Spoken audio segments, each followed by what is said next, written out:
All right, I think we're ready to go. So thank you everyone for coming out tonight. How's everyone doing? All right, good. My name is Ernie, and I'm here for Mercy Hill. We help run audio and media in the back here. So one of the cool things that I enjoy doing here at Mercy Hill is film and theology. Film and theology, in a nutshell, basically, is just taking a look at movies that are either some older movies or some newer ones that just released recently. And we just try to take a look at them. We'll give a full viewing of the film, and then afterwards, I'll just come back up and spend about 10 to 15 minutes just giving a small exposition on the movie itself, some of the thematic elements, moving it perhaps into some of the spiritual elements that sometimes pop out. And so that's what we'll be doing tonight. We'll be showing a movie tonight. Our movie tonight is The Hurt Locker. Just out of curiosity, how many have seen this already? 2, I see. Only 2. That is awesome. It's good. All right. So does anyone even know? You're probably like, I think I'm in the wrong place. Oh, Chris, you're in the wrong place? I'm like, wait, what are we here to see? Wait, really? Wait, this isn't Mary Poppins. No, sorry. I can try. So the movie we're showing tonight is The Hurt Locker, and The Hurt Locker, basically in a nutshell, is about a team that goes and disarms bombs in Iraq. It's 3 guys, played by Anthony Mackie, Jeremy Renner, and something Girardi. And these are 3 guys that probably aren't big, movie actors that you probably know of, like a Tom Cruise or something like that. And I think the director, his name is Catherine Bigelow, she did that intentionally. Had a lot of her actors. You'll notice that there's some cameos in here, but they're very small for these bigger actors. But the main actors, basically, it's kind of like, this is one of the harder movies to do, so usually what we do is when we show the movie, then I kind of go into a spiel of some of the thematic spiritual elements out of the movie. This one was a little bit difficult to do because the way it's filmed and shot and the way the story is told, you're more along, it's definitely not a movie that is preachy or anti-war or this or that or the other. It's really, you're just along for the ride, and that's one of the things that really pops out from The Hurt Locker. So I really hope you guys get to enjoy it as much as I do. I know you will, and then afterwards, like I said, I will come back up and give a little bit of a 10 to 15 minute just exposition on the film. The reason we do film and theology is because I believe that one of the greatest storytellers out there is God himself. We see that through Scripture. We see that through the story within ourselves, the narrative within our own lives.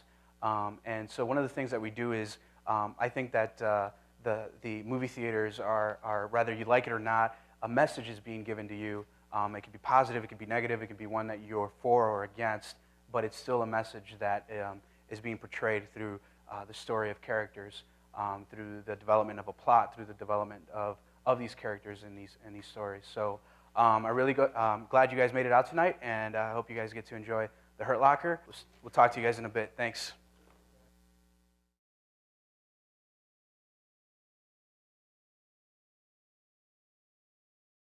All right.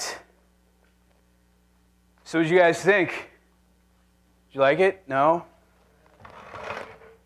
Yeah, it was good?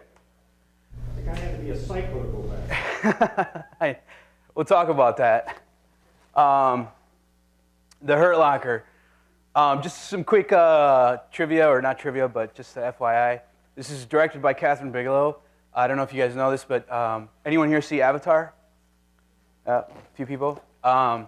James Cameron, big director, directed Titanic. Also did well-known for earlier stuff like Alien, Terminator, those movies. Anyway, Catherine Bigelow is James Cameron's ex-wife.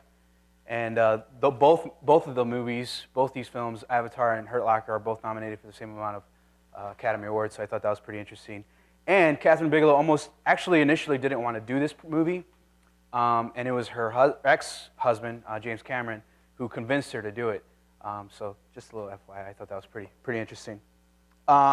So this is definitely one of the better movies of last year.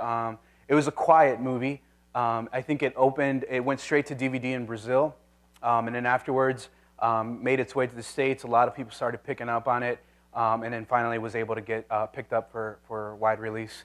I remember seeing this movie early, I think early spring last year. So it's been out for a while. I think when it initially came out was in late 2008. So it's been around for a little while. Anyone here ever heard of this movie before, The Hurt Locker? All right, cool. Well, I'm sure now, especially with a lot of the buzz from the Oscars and whatnot, you guys probably had and you brought to your guys' attention. But what a movie. I mean, this is probably one of the more very intense. Definitely, I saw a lot of people jump in here and there, you know. So it's definitely an intense film, by all means. So it's one of those movies that it's kind of difficult to try to dissect too much, right? Because it's not like, it's definitely no Lord of the Rings, right? You can go on all day talking about what's going on there and whatnot. This is really just kind of a matter of fact, you know, type of storytelling. Here's what's going on, and you're just kind of along for the ride, and you really feel that way.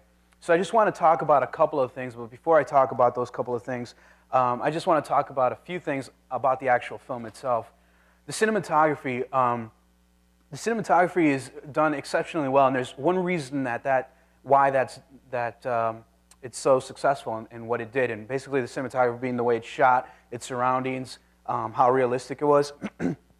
The majority of this film was shot in Jordan, so I don't know. I forget how many cameras they were using, but they had, I mean, literally hundreds of hours of footage from everything that they shot. And the reason that Catherine chose to do it this way, it was one of those things where the camera guys were almost adapting to what the actors were doing, rather than the actors worrying about where they were standing and making sure that they weren't in the way, you know, of other cameras. And the reason this was done successfully is because they actually shot in this location. And you saw that some of the stuff that was going on there, I mean, you could feel almost some of the heat that was going on. I mean, 100+ degree weather, and those suits were actual suits that they wore during shooting. Jeremy Renner, actually, the lead actor, that suit that they put on is about 90 pounds or so. So you imagine that on top of, you know, 100+ degree weather, and the nerves that you must have because you're now facing, it's just you and a bomb. You know, so it's pretty intense. The guy who did the cinematography, Barry Ackroyd, actually got sick, heat stroke. So you can imagine, and then Jeremy Renner is obviously wearing a suit, so it just kind of tells you a little bit of what's going on there. So any of you here watch shows on TV called S.H.I.E.L.D. or Friday Night Lights, those types of shows? You kind of see the way those are shot, kind of like camera movement, almost kind of like reality TV, but not really. And that's really what was going on here. So I really did love the cinematography in here.